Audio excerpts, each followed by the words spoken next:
O Brasil tem, neste momento, 12 milhões de desempregados. O número de pessoas deprimidas por causa da crise financeira é incerto. Dados à parte, o tema merece ser discutido, principalmente quando se aproxima tanto de nós. O impacto da crise financeira na vida dos brasileiros é o que vamos discutir agora aqui no Mentalistas.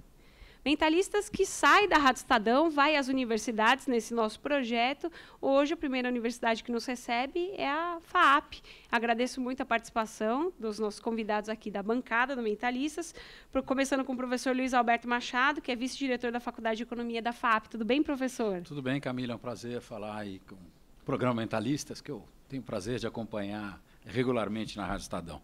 Legal. Bom, obrigada por ser o anfitrião aqui dessa bancada, agradecendo também ao psiquiatra Guilherme Messas, que é professor da Faculdade de Ciências Médicas da Santa Casa de São Paulo. Tudo bem, professor Messas? Tudo bem.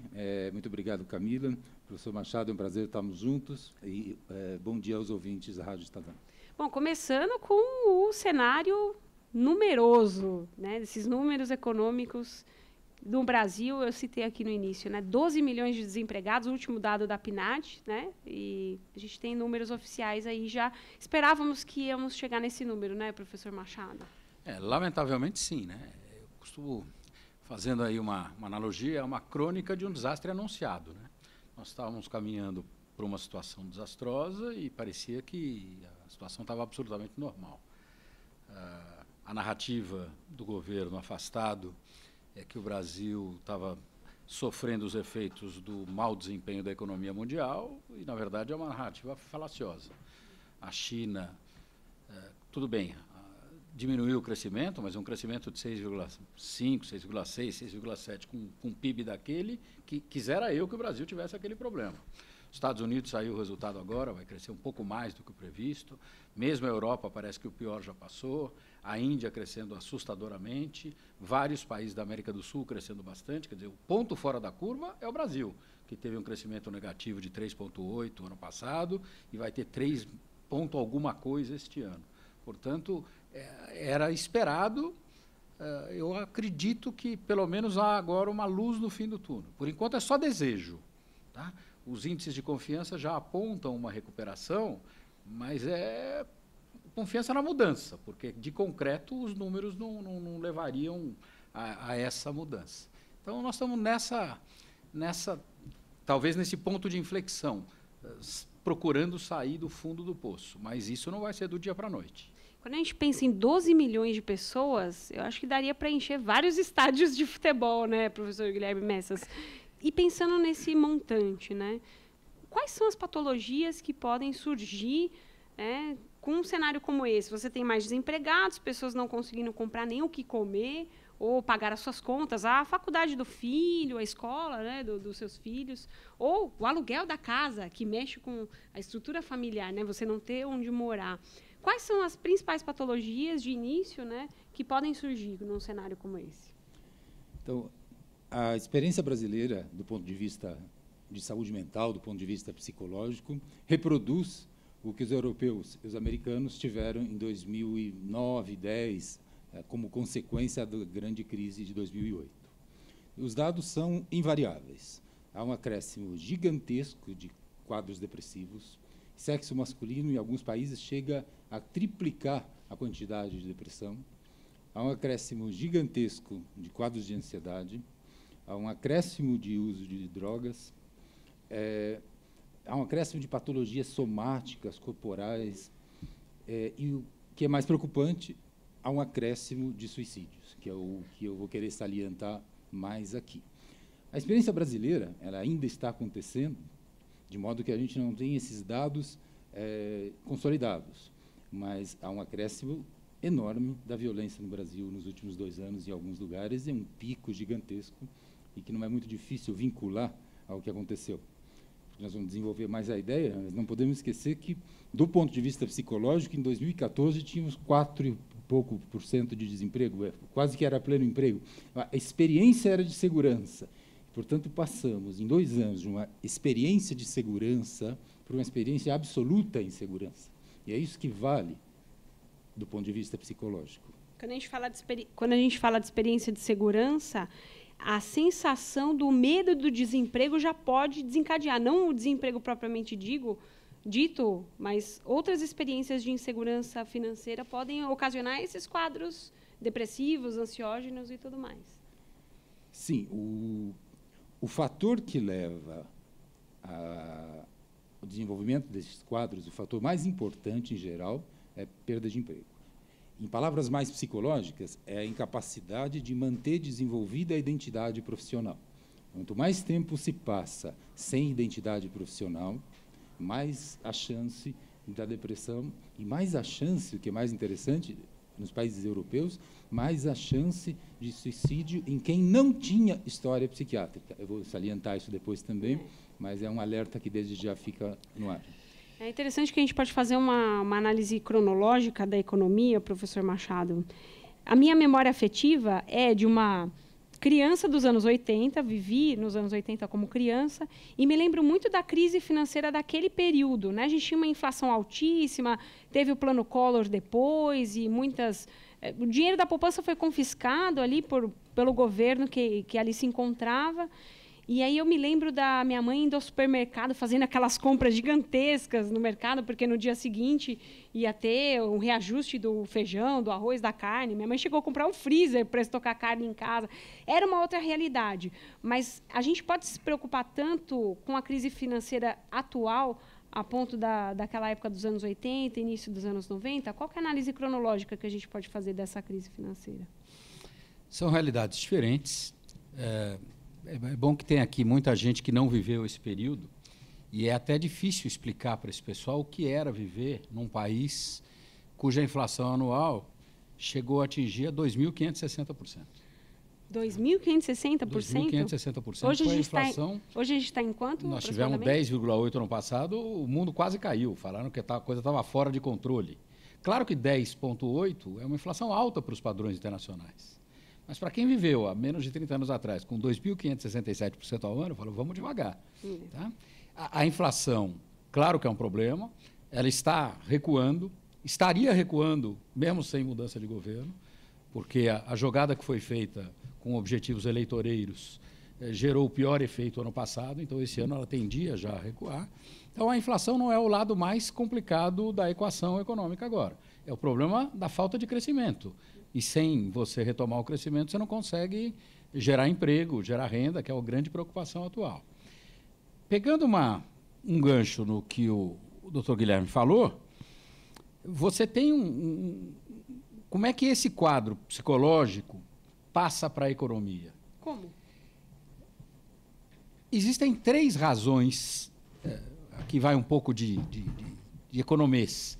Existem 3 razões pelas quais as pessoas deixam de consumir ou investir e preferem poupar. O que é a poupança? É o adiamento, é o sacrifício do consumo do investimento. Muito bem. São 3 razões. A primeira delas é o motivo precaucional. O indivíduo deixa de gastar porque ele tem medo da situação. Ele quer se prevenir diante de uma situação qualquer. Tem o segundo motivo, que é o motivo transacional. O cara quer fazer uma compra de um produto de alto valor unitário. Então, ele guarda uma parte da renda dele durante um tempo para poder dar uma entrada maior ou poder comprar à vista para não ficar preso nos juros. E o terceiro é o motivo especulação.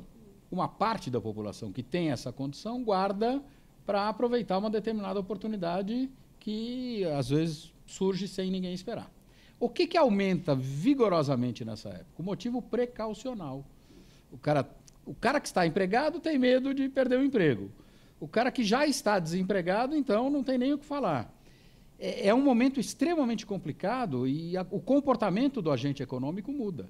E tanto do agente individual como do agente organizacional. Você vê, sindicatos estão num momento terrível, eles perdem poder de negociação.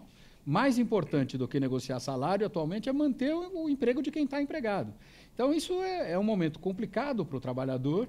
Então, esse tipo de comportamento reflete claramente as questões psicológicas que o Dr. Guilherme estava apontando.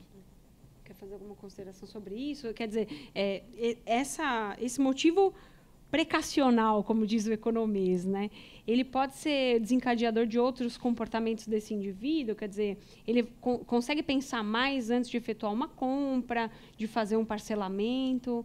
Como que funciona esse comportamento do indivíduo frente a essa questão econômica?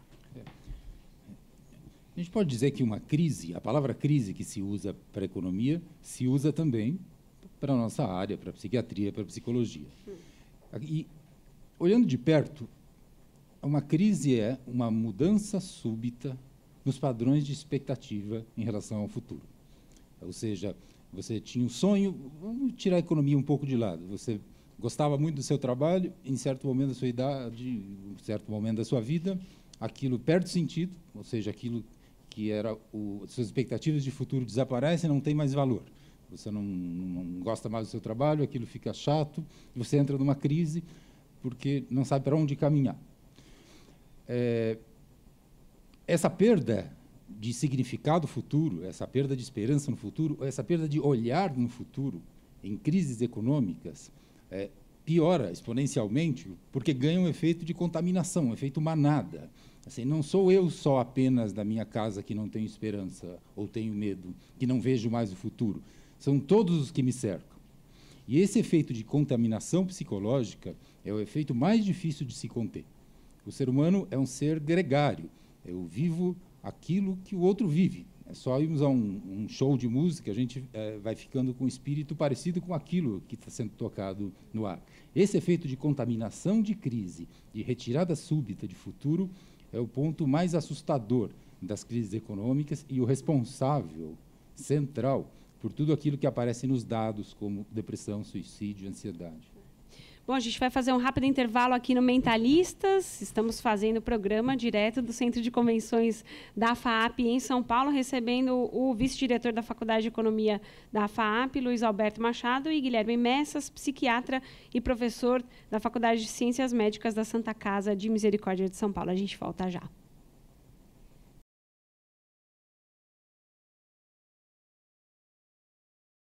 De volta aqui com Mentalistas, nesse segundo bloco, estamos gravando o programa direto do Centro de Convenções da FAAP, falando sobre a crise financeira. Como é que ela pode afetar a sua vida, a vida de todos nós?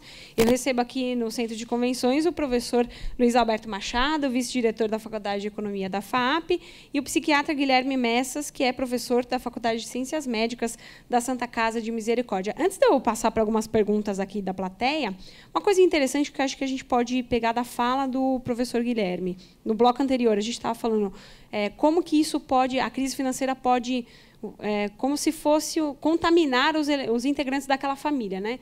Então, se um pai de família perde o emprego e ele era o único provedor daquela casa, como é que isso sucede? E se a mulher, por exemplo, leva o barco adiante, ela tem emprego e ela continua trabalhando, mas existe uma série de conflitos que podem acontecer a partir disso. Eu queria, primeiro, a análise do professor Guilherme Messas, psicologicamente falando, né? Como é que se dá essa mudança nos relacionamentos, também por causa da crise, por vezes? Sim. A insegurança que aparece dentro das famílias é o epicentro de um terremoto que vai tomando a sociedade como um todo, aos poucos. E, no Brasil, infelizmente, esse clima recessivo, esse clima de pouca esperança, vem se alongando mais do que o desejável. Em geral, por curioso que pareça, nos países, as mulheres são mais resistentes do que os homens a essa situação de perda de emprego e mesmo essa situação de incapacidade de ser provedoras de um lar. O papel profissional perdido, junto com a incapacidade de cuidar dos deveres que a pessoa sente que tem, que de fato tem, é o problema principal mesmo. E é o problema que ensejaria a maior necessidade de atenção da saúde pública. É o ponto onde deveríamos atuar para que isso não contaminasse, não crescesse como ainda vem crescendo, ou que não se tornasse, como a gente tem na experiência brasileira, episódios de violência, como temos assistido nas grandes cidades e no interior também. Professor Machado, dá para a gente fazer uma comparação histórica também com relação a isso? Quer dizer, naquela crise dos anos 80, não sei se nem está certo chamar isso, né? Os economistas podem falar melhor sobre isso, mas naquela crise você tinha uma configuração familiar diferente da que a gente tem hoje, em que a mulher trabalha, os filhos também muitas vezes ajudam com a renda familiar. Qual que é a análise que a gente pode fazer? Dá para fazer, mas tem várias diferenças. Eu acho que, já que você apontou aí a questão cronológica, e é o meu campo específico dentro da economia, a parte de história econômica, nós acostumamos tanto a falar em crise no Brasil que a gente esquece, às vezes, ou não tem conhecimento de um fato interessante. Um dos maiores estudiosos do mundo dos ciclos longos de desenvolvimento, que é um inglês chamado Angus Maddison, fez um estudo comparando o desempenho de 10 economias de 1870 a 1986. Economias importantíssimas. E a que teve o melhor desempenho nesses 116 anos foi o Brasil. O Brasil cresceu mais do que Estados Unidos, Japão, China, Rússia, México, Alemanha. Às vezes você fala cresceu mais do que 10 países, o cara fala, deve ser republiqueta de banana. Não, 10 países importantíssimos, os 5 maiores da OCDE e os 5 maiores de fora da OCDE. Quando é que foi a quebra disso daí? A década de 80, que foi a década perdida. Aquela euforia de um crescimento maior do que a média mundial deu lugar a um tripé perverso: inflação crônica, estagnação prolongada e pressão das dívidas. E aí foi a década de 80 e boa parte da década de 90. A imagem do Brasil chegou no fundo do poço. Essas agências de risco chegaram a divulgar um relatório dizendo que o Brasil era um dos 5 países menos recomendados para investimento estrangeiro. Quer saber quais eram os nossos parceiros nessa relação terrível? Quais? Iraque, Rússia, Nicarágua e Costa do Marfim. Ou seja, quase todos os países que estavam em guerra, ou guerra civil ou guerra aberta. O Brasil era o único país em paz que fazia parte dessa relação. Muda a imagem com a redemocratização, com a abertura da economia e, fundamentalmente, com a estabilidade conquistada pelo Plano Real. Aí o Brasil passa a ter um período diferente. É o que ele chama é quando a expectativa fica positiva. O país estabilizou, passou a crescer, tá? Depois passou a crescer com maior distribuição de renda durante o governo Lula, e aí você cria uma expectativa muito favorável, inclusive com a incorporação no mercado de consumo de muita gente que vivia excluída. Então, o que aconteceu nos últimos 2 anos, de forma muito abrupta, foi a quebra dessa expectativa positiva, e que afeta, evidentemente, mais fortemente a população de baixa renda, principalmente aquela parcela que ascendeu muito rápido e que viu desaparecer boa parte das conquistas que haviam sido acumuladas durante alguns anos. Então, esse é o momento que nós vivemos, que é o que ele fala. É uma mudança abrupta, onde você sai de uma expectativa positiva e afunda, e mergulha numa perspectiva negativa. Por isso que o grande objetivo do governo agora é começar a reconquistar a confiança. Porque se isso não acontecer, as pessoas não gastam, não investem e a economia não anda. Resta saber como emergir numa situação como essa, né? O professor Machado falando das famílias, né, que tinham uma ascensão diferente do que já havíamos visto em décadas passadas e agora estão declinando o seu padrão de vida, sua qualidade de vida consequentemente, né? Vamos às perguntas das pessoas que estão aqui no Centro de Convenções da FAAP. Vou começar com você. Como que é seu nome e para quem você quer fazer a pergunta? Ana Paula. A minha pergunta vai para o professor Luiz Machado. Bom dia, professor. A minha questão é que, em momentos de crise, a gente sempre ouve que também surgem oportunidades das pessoas se reinventarem e colocarem novas ideias em prática, né? É um momento, realmente, da pessoa tentar, não sei, às vezes, perder o emprego e abrir um negócio. E como fazer isso se, muitas vezes, a pessoa não tem uma reserva, um dinheiro guardado, ou é melhor ela esperar a economia voltar a estar aquecida, não sei, para o negócio realmente deslanchar, ela se sentir mais segura, investir ou abrir um novo negócio, enfim. Qual são os caminhos, assim? E acho que a pergunta dela tem muito ouvinte querendo saber também sobre isso, hein, professor? Não, a pergunta é muito oportuna e tem mais uma coisa que a gente tem que considerar, né? Não é apenas a questão da crise financeira, é o momento que o mundo está vivendo. Nesse mesmo auditório, a semana passada, estava tendo a Semana da Engenharia, que o tema era Indústria 4.0, ou quarta revolução industrial, que é caracterizada por o quê? Pela aceleração da digitalização, que seguramente vai implicar em perda de empregos. Quer dizer, não é só a recessão que vai explicar, não. Você está tendo a substituição do emprego, que até algum tempo atrás era realizado pela mão de obra humana, por robôs, por drones, tá?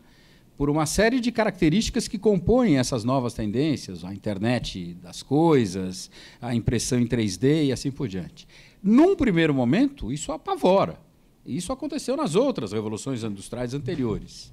Só que aí é a coisa interessante. Há um economista importante chamado Schumpeter que chamou isso de destruição criativa. O capitalismo tem uma capacidade de se renovar impressionante. Da mesma forma que desaparecem alguns empregos, surgem outros em áreas diferentes, de coisas que nem que se conhecia. Eu outro dia vi, por exemplo, um anúncio, um recrutamento de uma empresa que queria um gestor de Big Data. Não existia isso há 5 anos atrás. Entendeu? E vai ter um monte de coisas novas nesse sentido. Então, aí é um papel, inclusive, das universidades, estarem atentas a isso. Porque muitas universidades demoram para perceber o processo de mudança e formam um aluno para uma realidade que deixa de existir. Algumas são mais rápidas do que outras, mas você pegou uma coisa extremamente importante. Agora, essa capacidade de investir depende, primeiro, do cara ter um capital, mas existem também algumas formas novas de possibilitar isso daí dentro dessa economia colaborativa ou compartilhada, que são crowdfunding, ou seja, você vai compartilhar e você vai conseguir levantar recursos de uma forma também que não existia até algum tempo atrás, porque se ficava muito preso aos sistemas de crédito tradicionais com juros altíssimos, o que dificultava essa iniciativa nova dos agentes que empreendem no momento que surgem oportunidades interessantes. Doutor Guilherme, quando a pessoa está numa situação como essa, né, que ela ou está na transição de carreira, ou perdeu o emprego, tem um dinheirinho que pensa em investir, mas não consegue sair daquele lugar. A gente já pode pensar que pode ter alguma patologia, alguma questão mental aí se desenvolvendo? E quais são os alertas que a gente pode fazer para as pessoas que estão nessa situação? Pode-se dizer, evidentemente, que é uma situação de risco psicológico e que aumenta, que abaixa o limiar de início de alguma patologia. Agora, o que é importante pensar é que quando você perde o emprego e você perdeu uma identidade, uma parte da sua identidade, a reconstrução disso mais fácil é a partir daquilo que você já consegue fazer. E esse é um gravíssimo problema brasileiro. Para citar um estudo no qual estou envolvido, assim, por que o grande uso de crack no Brasil incidiu preferencialmente nas classes mais baixas, levou-as mais para a rua, para as cracolândias? Uma tese que a gente vem defendendo, e que parece bastante sustentável, é porque essa parte da população vive que se chama popularmente de bicos, que são empregos que não têm uma estabilidade de identidade. Hoje ele desmonta caminhão no Ceasa, amanhã pede coisa na rua. Então, a reconstrução da vida precisa invocar aquilo que está acostumado a fazer, o que nem sempre é muito simples. E aí é papel, outra vez, da universidade, dos agentes mais fortes da sociedade, de auxiliar que a pessoa resista à crise e que se renove a partir do que ela já é capaz de fazer. Porque um salto no escuro, às vezes, acontece nesse período. A pessoa se sente tão perdida que ela vai para uma área para a qual não tem nenhuma experiência. É um voo de Ícaro, que, em geral, termina no abismo da depressão ou de coisas piores. A gente tem mais uma pergunta aqui da plateia. Pode falar seu nome e a pergunta. Edilamar. São duas perguntas. A primeira é por que em situações de crise, pelo menos como aponta o Piketty, a gente percebe um aumento da concentração de renda, né?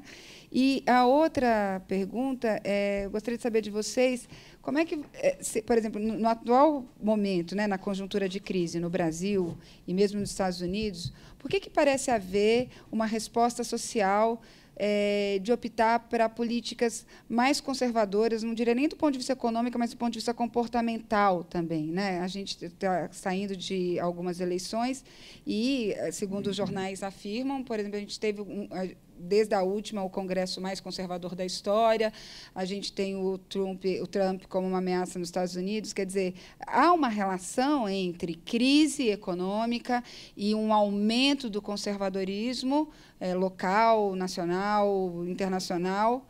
Há essa relação? Qual é o sentido dessa relação? É uma ótima pergunta, hein? Quem quer começar? Quer começar, professor? Posso começar. Veja bem, eu acho que o que aconteceu na eleição brasileira tem mais a ver com o péssimo desempenho da economia brasileira nos últimos anos, somada a uma generalização da percepção da corrupção. Então, o que aconteceu agora, e que já tinha começado na eleição de 2014, mas agora foi muito mais acentuada, quem foi o grande derrotado da eleição? Foi o PT, porque o PT é o partido que é associado a esse descalabro, quer dizer, uma má gestão com uma generalização da corrupção. Então, isso abriu espaço para os partidos que mais claramente se opunham ao PT. O PSDB, que havia perdido espaço durante algum tempo, recuperou com sobras. Mas não foi só o PSDB, outros partidos também de linha mais conservadora cresceram. Acho que isso é evidente. Com relação à primeira pergunta da Edilamar, não há um consenso entre os economistas. Por exemplo, eu sou membro do Conselho Federal de Economia, e lá existe uma disputa, uma discussão muito grande. É o momento adequado de fazer o ajuste fiscal em plena crise, ou seria ideal primeiro retomar o crescimento para depois fazer o ajuste fiscal? Mas isso não é uma coisa nova. Eu lembro que quando eu estudava economia, no auge do milagre econômico, tinha gente que apostava, soltava rojão, porque o Brasil crescia em padrões chineses, e tinha os críticos. E eu lembro que, naquela época, a coisa se resumia à chamada... como é que era? Era a discussão da maisena. Porque falavam, o Delfim é a favor de primeiro crescer para depois distribuir. E os críticos falavam, não, precisa distribuir enquanto cresce, porque senão depois some isso daí e não tem o que distribuir. É mais ou menos o que acontece agora. 2 semanas atrás, houve um debate no Conselho Federal de Economia em que você tinha um adepto de uma linha a favor do ajuste e da PEC e outro que era contra a PEC. Então, não existe um consenso. O que eu acho é que vai depender de saber aproveitar as oportunidades que vão aparecer, e elas vão aparecer, tá? Porque tem recursos sobrando no mundo. Então, esse investimento que desapareceu do Brasil, sobretudo o externo, ele volta correndo, porque o mundo continua achando que o Brasil é um país que tem que dar certo. Tem terra, tem capital, tem gente, tem energia. Basta passar um sinal positivo que esse recurso volta. Agora, precisa fazer a lição de casa, que nós não fizemos durante muito tempo. A economia, em geral, usa alguns termos da psicologia, né, de saúde mental. Os mercados que ficam nervosos, né, e a temperatura que vai subindo e ficam sistemáticos. Né? A gente está até familiarizado com alguns termos aí da economia. Mas uma pergunta que a Edilamar fez que é interessante, e não sei se é possível explicar, né? Como é que essa questão econômica atrelada à política traça um cenário com mais conservadorismo ou menos? Né? A gente observa em alguns países da Europa, por exemplo, depois da crise de 2008, a gente vê uma ascensão da direita, ou até mesmo de setores mais conservadores. Nem sei se o termo direita é legal. Vou usar o termo de Edilamar, conservadores, que é melhor, né? Para não ampliar essa discussão. É possível dizer que o indivíduo escolhe um político baseada nessas questões econômicas, e aí, quanto maior a crise financeira, mais conservadora é a decisão desse indivíduo, professor Guilherme? Perfeitamente.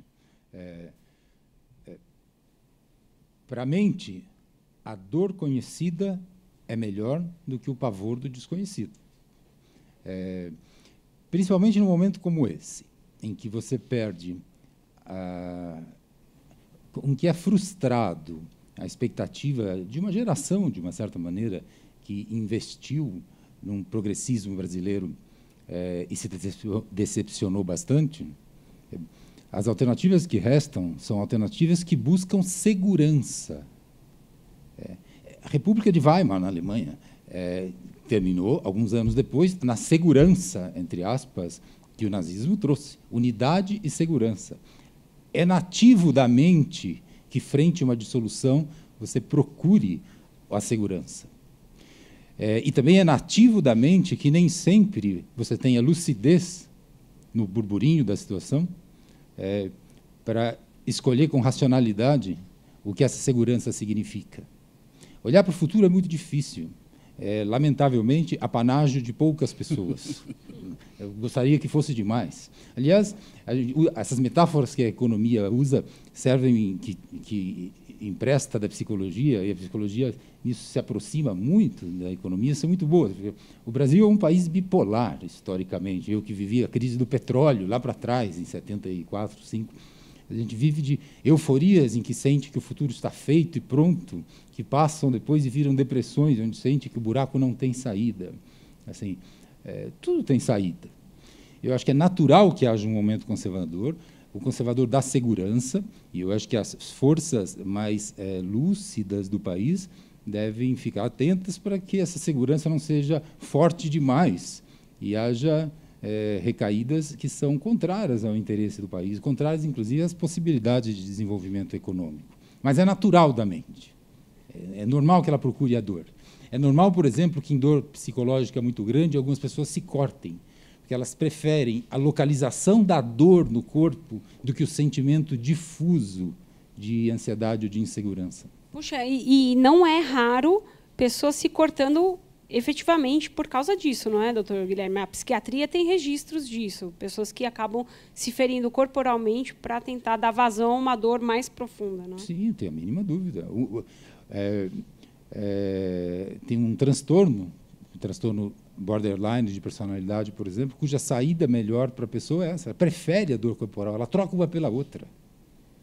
Ela troca uma pela outra. Como, às vezes, a depressão também é alguma segurança.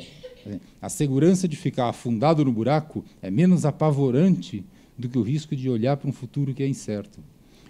Acho que do ponto de vista psicológico, o grande desafio nosso é apresentar algum futuro, é colocar algum caminho que diga, por aqui dá, porque as pessoas podem buscar qualquer tipo de segurança. A gente tem mais uma pergunta aqui dos nossos convidados no Centro de Convenções da FAP. Pode fazer a sua pergunta, por favor. Tudo bem, eu sou a Cristiane. Eu queria saber do professor Luiz Alberto como essa crise financeira ela pode afetar o mercado de quem trabalha com importação. Pode falar, professor. Bom, ele já vem afetando, né? Porque há já alguns anos que o Brasil reduziu violentamente o volume de importações. A gente fala que uma das coisas até que não estão tão ruins no Brasil é a balança comercial. Mas ela não está ruim, não é pelo lado positivo. Seria muito bom se ela fosse superavitária, porque nós estivéssemos exportando muito e também importando muito. Não. O nosso superávit decorre muito mais de uma redução fortíssima das importações, que, tudo bem, um pequeno aumento das exportações foi suficiente para transformar o negativo em positivo. Como é que isso impacta a economia? Você não importando, sobretudo não importando bens de capital, que são o quê? Máquinas, equipamentos que vão ser utilizados para a produção de outros bens, você está fazendo alguma coisa que tem um efeito cumulativo na economia. Você está reduzindo a produção não apenas de agora, mas a redução futura, o que tem impacto na geração de emprego, na geração de renda e assim por diante. Por isso que o que ele falou é exatamente a minha última frase da resposta passada. O grande objetivo é reconquistar um mínimo de confiança, porque só com confiança é que os recursos voltam, tanto os investimentos de dentro como os investimentos de fora. Porque hoje você tem muito brasileiro buscando local para investir lá fora. Por quê? Porque ele tem mais confiança na economia externa do que na economia interna. E o estrangeiro fala assim, não dá para botar num país que não tem estabilidade nenhuma. Então, a retomada da confiança é fundamental para inverter esse fluxo e trazer de volta um investimento que foi embora. Eu estou recebendo aqui no Centro de Convenções da FAP, no Mentalistas, projeto Vai às Universidades, Luiz Alberto Machado, vice-diretor da Faculdade de Economia da FAP, e Guilherme Messas, psiquiatra e professor da Faculdade de Ciências Médicas da Santa Casa de Misericórdia. Seguimos nesse bloco ainda com mais algumas perguntas da plateia. Pode falar seu nome e sua pergunta, por favor. Tá. Iracema, minha pergunta é para o professor Guilherme. Nesse momento aí de crise, imagina-se uma família que o pai ou a família, alguém da família acabou de perder o emprego. Qual é o conselho? Embora eu sei que isso talvez não seja o suficiente, mas qual o conselho que você daria para quem acabou de perder o emprego ou para quem já está sabendo que está prestes a perder o emprego? Qual que deve ser a postura dele na área da psicologia, digamos assim? Obrigada. Esse foi o grande desafio dos países europeus, dos países do Norte, há 5, 6 anos, e é o desafio nosso agora. O que fazer no momento zero e o que fazer no momento mais continuado. A primeira sugestão é que se fale do assunto.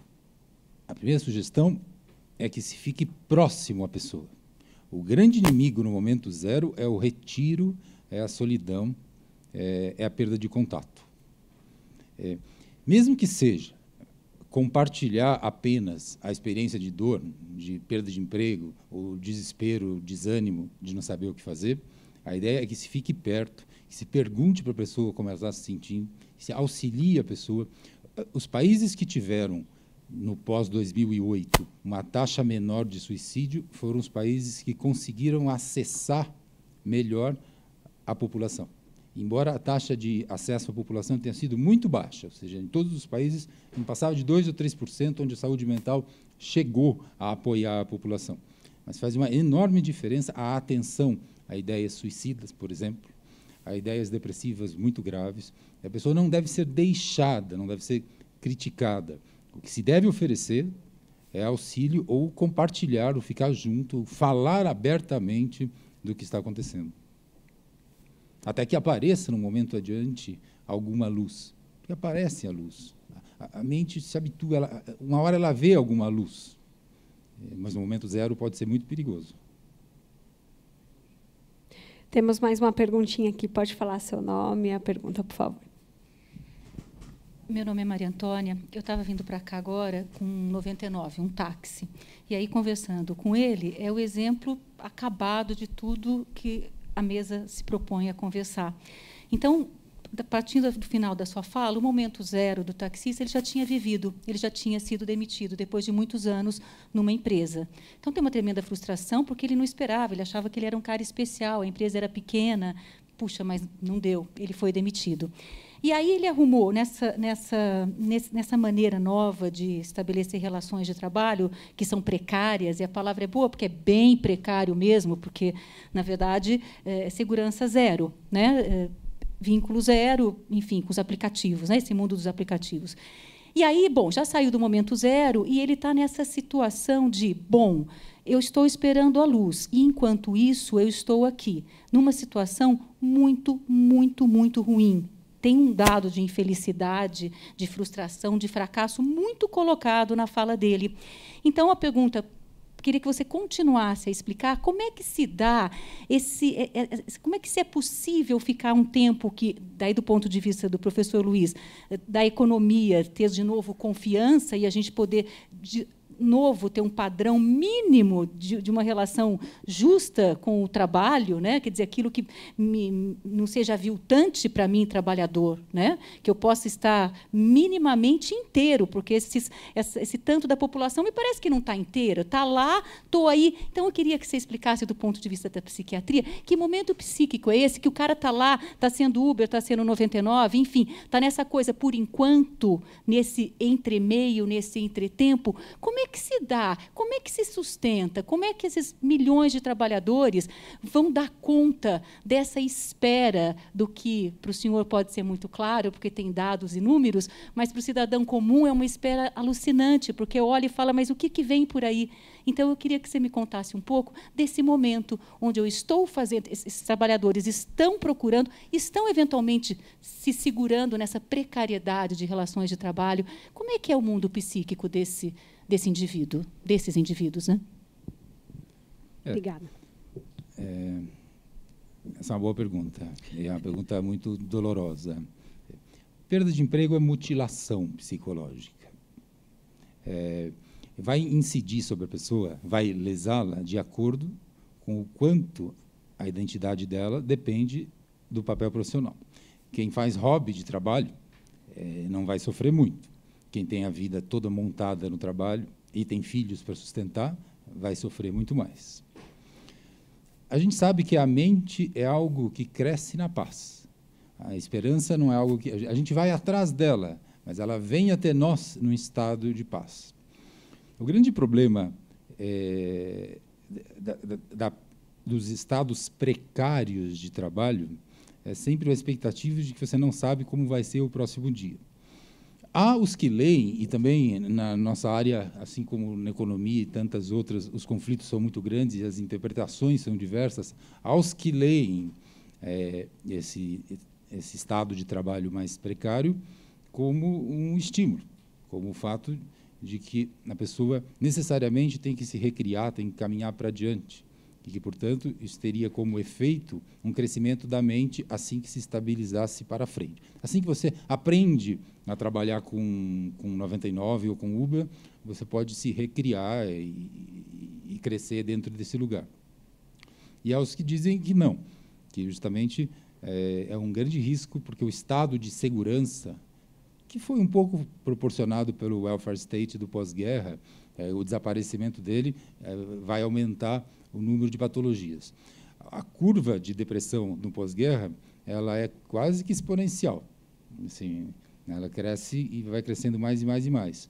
E a curva de início de quadros maníacos dos americanos só avançou muito tempo no pós-guerra. Ou seja, as pessoas ficam maníacas com a doença bipolar mais cedo do que ficavam no pré-guerra. Então, é evidente que a cultura muda. A gente tem uma cultura de aceleração. Isso favorece alguns quadros psiquiátricos. Agora, a realidade está dada. A gente tem que buscar oferecer instrumentos para que as pessoas busquem se adaptar a elas. Mas, nesse primeiro momento de trabalho, e essas muitas pessoas elas estão mutiladas quando não estão na rua. A experiência de humilhação cresce muito. Assim como a experiência brasileira, eu não sou sociólogo, de autoestima caiu muito nos últimos tempos. Tentar reconstruir trabalho é o maior desafio na área de saúde mental. E é o desafio de melhor relação, entre aspas, custo-benefício. É o ponto de maior fragilidade para uma vida em geral. Sem contar, agora no Brasil, por causa da violência, nós somos campeões mundiais de assassinatos per capita, tem os sofrimentos das perdas de familiares, né, que também levam, não estamos considerando hoje aqui, mas que também levam a acréscimo de depressão, a acréscimo de estresse pós-traumático, que no Brasil é parecido com alguns países do Oriente Médio em termos de prevalência. Enfim, a gente tem vários problemas para resolver. E, em termos de saúde mental, é importante que vocês saibam que um inquérito, uma grande pesquisa de 2 anos atrás, muito séria, publicada numa grande revista, mostra que São Paulo tem uma das maiores prevalências de transtorno mental do mundo. Nós somos campeões mundiais de depressão e de ansiedade. Assim, isso não é gratuito.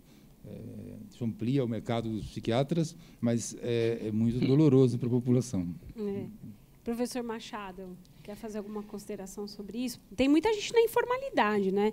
A gente observa esses 12 milhões de brasileiros desempregados que eu falei no começo do programa, são de brasileiros que não têm mais carteira assinada, e muitos vão migrar para o mercado informal, né, professor?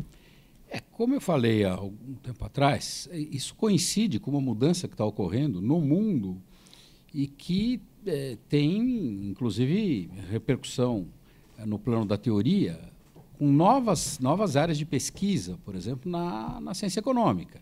A chamada economia compartilhada ou colaborativa, que é tentar entender isso daí. Agora, é uma mudança brutal, porque isso muda a cabeça das pessoas. O conceito de propriedade, que sempre exerceu uma pressão muito forte sobre as pessoas, a pessoa precisava trabalhar, precisava ter renda, precisava ter emprego, precisava ter renda para comprar as coisas. Para ela poder... O conceito de usufruir estava diretamente ligado à posse do bem. Com essa nova realidade, muitas vezes você não vai ter necessidade disso. Eu participei recentemente de um seminário sobre economia criativa do próprio Estado de São Paulo, em que surgiu lá a frase: o carro é o cigarro de ontem. Quer dizer, muita gente já está abrindo mão do segundo carro porque, pondo na ponta do lápis, fica muito caro. Você não precisa ter o carro. Você pode ter um carro. Ou tem gente que já radicalizou, já não tem mais nenhum carro e optou pelas várias formas novas que você pode ter de transporte público, de Uber e assim por diante. Isso vale para quê? A maior empresa do mundo hoje, a maior locadora de quartos do mundo, não tem um hotel, não tem um quarto. É o Airbnb. Isso é uma realidade que não existia algum tempo atrás. E esse tipo de coisa está acontecendo em vários outros segmentos. Da mesma forma que é precário, mas é uma alternativa que também não existia antes. Por isso que eu digo que nós estamos passando por um período de acomodação. Não estou dizendo que resolve o problema, mas ainda bem que tem isso num momento de desemprego tão alto. Imagine se não houvesse nem essa oportunidade que inexistia algum tempo atrás. Então, a economia está vivendo uma fase de reacomodação. Eu vejo que, às vezes, é difícil de passar na cabeça das pessoas. Eu dei uma entrevista recentemente para uma menina que ela estava totalmente pré-concebida contra o que está acontecendo. Eu falei, querida, parece que você que tem 60 anos e eu 25. Vamos dar espaço para essa mudança. Agora, isso tem um impacto porque nós não crescemos pensando dessa forma. E, claro, que isso é muito facilitado pela tecnologia, pelos aplicativos. Mas, veja bem, a questão do Airbnb, só para dar um exemplo, que eu não quero ser muito extenso. Quando eu casei, duro pra caramba, falei para minha mulher, não vamos ter casa de cama, não vamos ter casa de praia, coisa nenhuma, e vamos, se possível, viajar nas férias. E aí eu entrei num negócio que era time sharing, tempo compartilhado. E foi ótimo. Claro que o time sharing era muito mais complicado, porque para eu conseguir utilizar o meu espaço, que era lá em Recife, para troca, eu precisava depositar, levava não sei quantos meses, era tudo por telefone, ou por telex, ou por não sei o quê. Quer dizer, hoje é tudo por aplicativo, é tudo muito mais rápido. Então, isso facilitou as coisas, isso está gerando uma série de coisas, isso está, de certa forma, dinamizando a economia, porém, qual o grande custo disso? Com uma perda de estabilidade, com uma perda de segurança, com um aumento da precariedade. Esse é o dado que nós vamos ter que saber administrar durante algum tempo. Por isso que, claro, num momento bom, é importante as pessoas terem noção da necessidade delas estarem se reciclando permanentemente, porque as mudanças são muito abruptas. Mesmo quem está seguro tem que estar preparado para as mudanças, porque elas são mais rápidas do que nunca. Uma última pergunta aqui antes do nosso intervalo. Pode fazer sua pergunta e falar seu nome, por favor. Meu nome é Renato. Eu gostaria de perguntar para os dois, mas principalmente para o Dr. Messas. A depressão, né, dizia Viktor Frankl, é uma perda de sentido, né, decorre de uma perda de sentido. E a sociedade brasileira, né, historicamente, ela se preocupa muito com o desenvolvimento econômico, muito ligada a isso. Só que o desenvolvimento econômico lida com o mundo material. E o mundo material, já falava Heráclito, é contingente, ele passa. Então, as pessoas, quanto mais as pessoas se apegam a esse mundo material, mais elas tendem a ter essas depressões, né?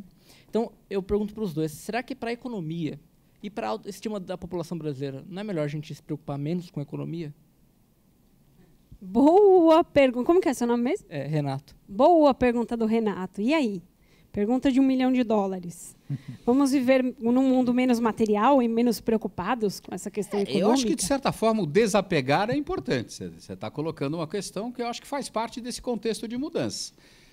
Tem gente que não se desapega de nada. O cara guarda até entrada de show de 15 anos atrás e aquilo é uma relíquia. Afetivo, professor? Tem valor afetivo, quando é só valor afetivo, é coisa do passado, mas quando ele não tem que investir para isso, tudo bem, e quando tem?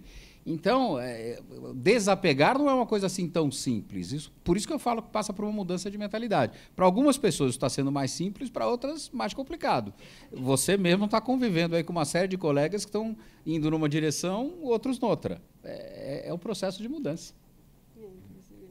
Mundo menos material, hashtag? É uma bela bandeira, que de quando em quando vale a pena a gente se perguntar. E eu acho que a primeira vez que você perguntou isso foi no século V a.C., pelo menos no Ocidente, Faz tempo, hein? Pela filosofia grega, e ainda não se tem a resposta. Eu posso responder como psiquiatra a minha opinião pessoal. Eu acho que você tem que encontrar um balanço entre o material e o não material. O desapego completo do material pode ser perigoso. Pode deixar de considerar o quanto o acréscimo de tecnologia pode enriquecer as nossas vidas. Agora, de fato, existe um valor mais dado à materialidade, principalmente nos últimos tempos, esse capitalismo final, que pode engolfar todos nós num ciclo vicioso de trabalhar para ganhar para trabalhar. E isso, sim, pode esgotar e pode levar a... É uma das hipóteses, inclusive, porque que tem um acréscimo, tem um dado tão grande de depressão ao longo do mundo. Uma parte dessas depressões aí é esgotamento apenas, porque essas coisas são heterogêneas. Se um dia a gente fizer um programa sobre depressão, a gente vai ver que as coisas são muito diversas dentro dessa palavra. Mas penso que é sempre uma boa bandeira. É sempre bom se perguntar se a gente está exagerando ou não no valor material que dá às coisas. O que acontece no Brasil atual é que, às vezes, essa pergunta vem já com uma alavancagem muito grande. Não dá mais para pensar isso, você já está devendo demais, você obrigatoriamente tem que pensar isso. Isso eu tenho visto muito. A gente vai fazer um rápido intervalo aqui no Mentalistas. Estamos fazendo o programa, dessa vez, no Centro de Convenções da FAAP, trazendo mentalistas para as universidades. E a gente volta já já.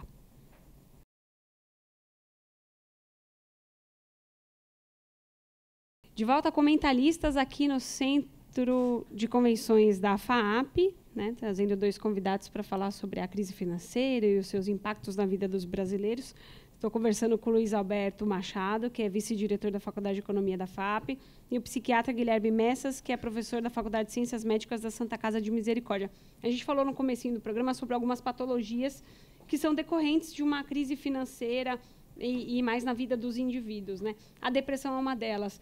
Para o nosso ouvinte que está acompanhando esse programa, para o nosso internauta, como que ele pode começar a perceber que ele já está num momento depressivo ou caminhando para, e identificar as pessoas da família dele também numa situação como essa?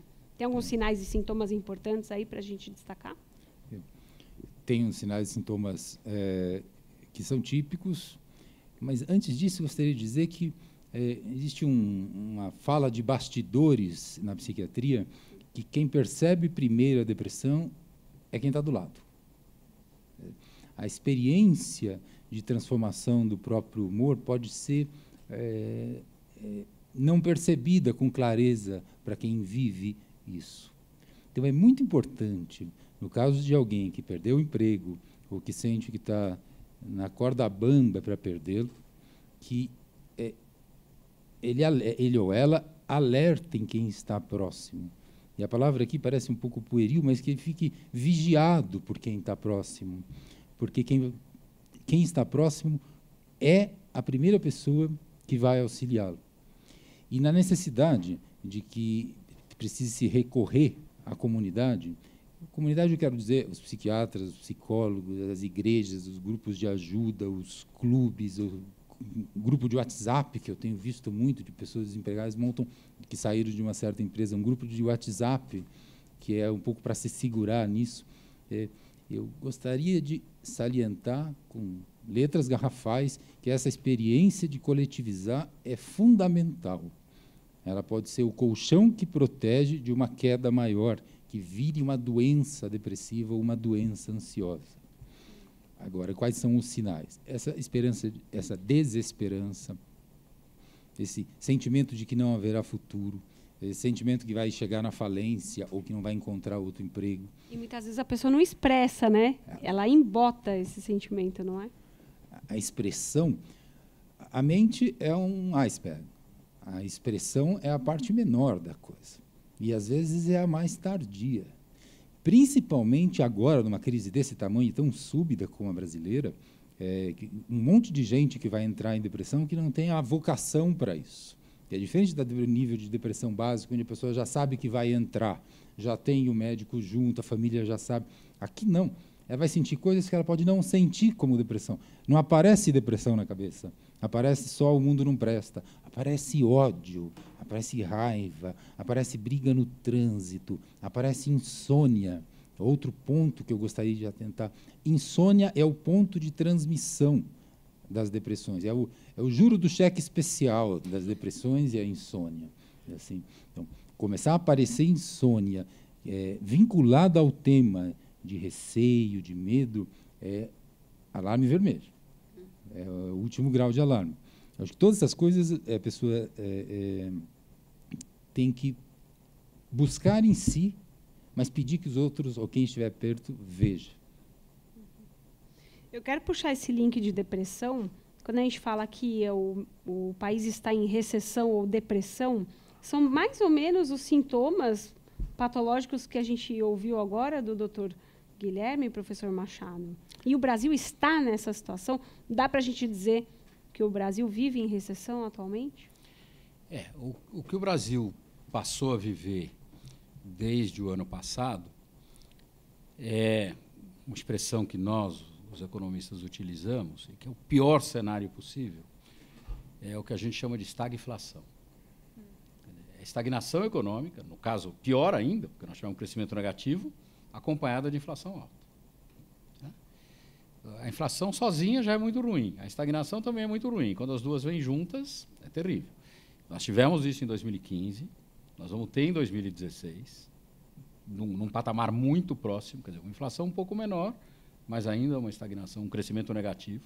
E aí o que as pessoas estão apontando? E esse é o grande problema. Não, mas nós estamos num ponto de inflexão, a recuperação está começando, ano que vem nós vamos crescer 1,5% ou 2%. Será? Parar de crescer, parar de cair é o mais importante. Claro, depois a gente vai retomar o crescimento. O que complica muito? O ambiente negativo é terrível. Quer dizer, só notícia ruim. Só notícia ruim. Não tem nada funcionando bem no Brasil? Tem.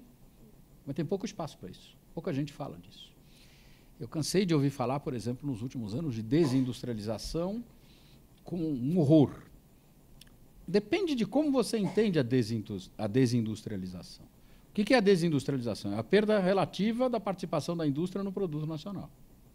Isso pode ser bom ou ruim. Em muitos países desenvolvidos, isso aconteceu e era um sintoma de desenvolvimento. Porque os empregos que estavam desaparecendo na indústria tradicional surgiram de forma renovada no setor de serviços ou em novas formas de indústria de forma positiva. Isso é um processo, é uma parte, é uma fase do processo de desenvolvimento. O problema é quando essa desindustrialização vem acompanhada de um negócio chamado reprimarização. Você teve um avanço da indústria, andou para trás da indústria e você voltou a produzir o que você já produzia antes. Mas também aí você precisa tomar cuidado para não cair na armadilha. Porque quando você fala, o Brasil reprimarizou, voltou a depender muito da exportação do setor do agronegócio, só que o agronegócio brasileiro atual não tem nada a ver com o agronegócio de não sei quanto tempo atrás. O agronegócio brasileiro é sensacional. Se os outros setores do Brasil tivessem o mesmo dinamismo que tem o agronegócio, nós seríamos fantásticos. Eu costumo dizer, se em todos os setores houvessem Embrapas, tá, o país seria outro. Por quê? Porque a Embrapa tem sido um exemplo extraordinário de inovação com criatividade, transformando o setor produtivo agrícola brasileiro em referência para o mundo.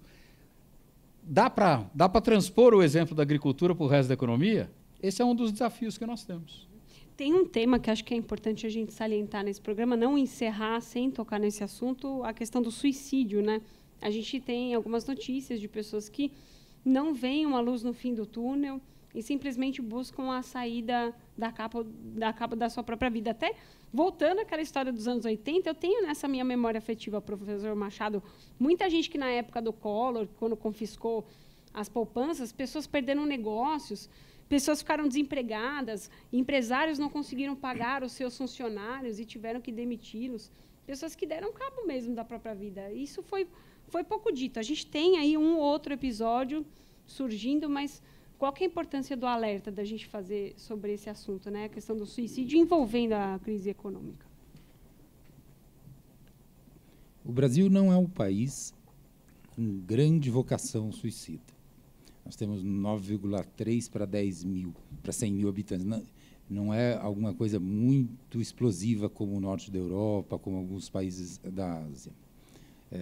Mas tem se assistido um crescimento de suicídio no Brasil. E a curva de suicídio ela aumenta de acordo com a idade. E no Brasil tem acontecido esse aumento, numa população um pouco mais jovem também. E eu acho importantíssimo que você toque nesse assunto. O setembro foi dedicado ao suicídio. Em várias cidades do país se iluminaram os monumentos para isso. E eu gostaria de passar para vocês que existem 2 padrões de suicídio, grosso modo. Existe o padrão do suicídio do jovem, que é mais vinculado à impulsividade, é mais vinculado ao tamanho de uma dor, e é um suicídio de menor capacidade de previsão. É mais vinculado ao uso de drogas, por exemplo, à abstinência de droga. E existe o suicídio das idades mais avançadas, de 5ª década para frente, que é a consumação de um ato, em geral, premeditado. Esse pode ser evitado. Diversamente do adágio popular, quem diz que vai se matar não fala, as pessoas, cão que ladra não morde, as pessoas que se matam avisam antes e avisam várias vezes antes. O suicídio de adulto é um suicídio previsível, é uma história que vai se montando na cabeça e que é muito vinculado à perda de trabalho, à perda familiar, a tudo o que está acontecendo no Brasil agora tem o timbre, a característica do aumento de suicídio nessa faixa de população. Então, eu acho que a gente tem que atentar muito para essas pessoas de idade de 50 anos para frente, assim, que possam estar sofrendo perdas econômicas. Eles são os candidatos principais nesse momento. E eles vão avisar antes. Tem que fazer esse alerta, sem dúvida alguma. Professor Machado, um recado final aqui, para essa reta final do Mentalistas? Isso que o Brasil tem jeito? Isso que o doutor Guilherme coloca é terrível, porque nós estamos vendo que, junto com o desemprego, etc., você tem o quê? Um aumento do endividamento das famílias. Então, é um momento que, se elas não tiverem muito cuidado para tentar reequilibrar esse negócio, pode não chegar ao suicídio, mas chega a uma situação muito complicada em termos psicológicos e assim por diante. Se o Brasil tem jeito, veja bem, eu vou confessar um negócio aqui. A gente estava brincando de esporte, etc. Eu virei intelectual porque eu esqueci de crescer. Porque eu jogava basquete em alto rendimento, até os 18 anos jogava em seleção brasileira. Naquela época que era difícil viajar, eu conheci muitos países do mundo jogando bola. Não teria condições de fazer isso, ainda mais que viajar era muito caro naquela época. Poderia ter sido um artilheiro do Palmeiras, hein? Pois eu fui jogar basquete em vez de jogar futebol. Eu escolhi, acho que o esporte é errado. Mas veja bem, o que o esporte... Depois também continuei bater na mesa, continuar viajando, porque eu acho que é a melhor forma de aprender. Eu fui a lugares que não tem nada e vão bem. Eu fui a Israel, quase caí sentado. Quer dizer, é um deserto cercado de inimigo por todo lado e o país funciona. O Japão é um conjunto de ilha, tudo vulcânica, e o país funciona. Tá? Você tem vários e vários exemplos dessa natureza. País que tem restrições de água, de energia, de sol, de terra, de gente, e funciona. Por que o Brasil não funciona? Tá? Então, você pergunta, você acha que o Brasil tem jeito? Acho que tem. É o país do futuro. Quando é que esse futuro vai chegar? Eu ouço isso desde os anos 90. Mas, pelo menos, eu acho que é melhor do que ser argentino. Porque enquanto o Brasil sonha com o futuro que nunca chega, os argentinos sonham com o passado que não volta. Então, quer dizer, eu acho que o futuro está aí. Repito, nós temos que fazer as lições de casa. Acho que tem que aprender com os erros, mas potencial o país tem. Poucos países do mundo têm esse conjunto tão favorável como o Brasil, praticamente durante o ano inteiro. Claro, estamos vivendo uma seca terrível no Nordeste. Tá? Acho que a maior seca desde a década lá da época que a Raquel de Queiroz escreveu o 15. Você tem, mas hoje também existe tecnologia para você superar. Agora, tem que saber investir bem os recursos. O que nós fizemos foi desperdiçar. Saiu muito recurso pelo ralo. Então, eu acho que o que está acontecendo no Brasil pode ser uma passada limpo. É muito cedo para dizer, não sabemos qual vai ser a conclusão definitiva disso tudo. Mas eu vejo, você pode ver isso pelo lado negativo ou positivo. Eu vejo pelo lado positivo. Maravilha. E, doutor Guilherme, um recado aqui para os nossos ouvintes que estão nessa situação, né, de ou desemprego, numa situação de uma crise financeira, em que a área psíquica precisa de uma ajuda. Quais são os canais que ele pode buscar? Qual tipo de ajuda ele pode ir atrás? Preciso falar uma coisa sobre otimismo, e aí vou ecoar as palavras do professor Machado. Eu trabalho ajudando as pessoas a cruzarem o inferno, para fazer uma citação dantesca. E por isso eu sou um otimista, porque, se vocês lembrarem da descida do inferno de Dante, depois do demônio, depois do diabo, tem a virada para as estrelas outra vez. Eu sou muito otimista com a vida e, portanto, sou muito otimista com o Brasil, a despeito do que signifique otimismo no Brasil. Aí daria um programa sociológico do que significa otimismo no Brasil, o que significa futuro no Brasil, enfim. Mas eu acho que a mensagem que eu queria passar é que, se você resistir às crises, há saída. E é uma saída que aparece naturalmente. Agora, nos momentos mais sombrios, o pedido de ajuda é capital. Pode ser para ajuda técnica, psicólogo, psiquiatra, pode ser ajuda comunitária, como eu falei, a igreja a qual pertence, o grupo ao qual pertence. É necessário para a rede social sustente a passagem desse tempo mais sombrio. E um pouco de um outro capital que falta algo na nossa cultura, um pouco de paciência também. Agradecendo a participação do psiquiatra Guilherme Messas, professor da Faculdade de Ciências Médicas da Santa Casa de Misericórdia. Obrigada, viu, professor, pela disponibilidade. Eu que agradeço a gentileza e o prazer de estar com vocês todos. E obrigada também ao nosso anfitrião aqui do Mentalistas Vai às Universidades, o vice-diretor da Faculdade de Economia da FAP, o professor Luiz Alberto Machado. Foi uma honra, viu, professor? Obrigada pela participação. A honra foi toda minha. A FAP está sempre aberta.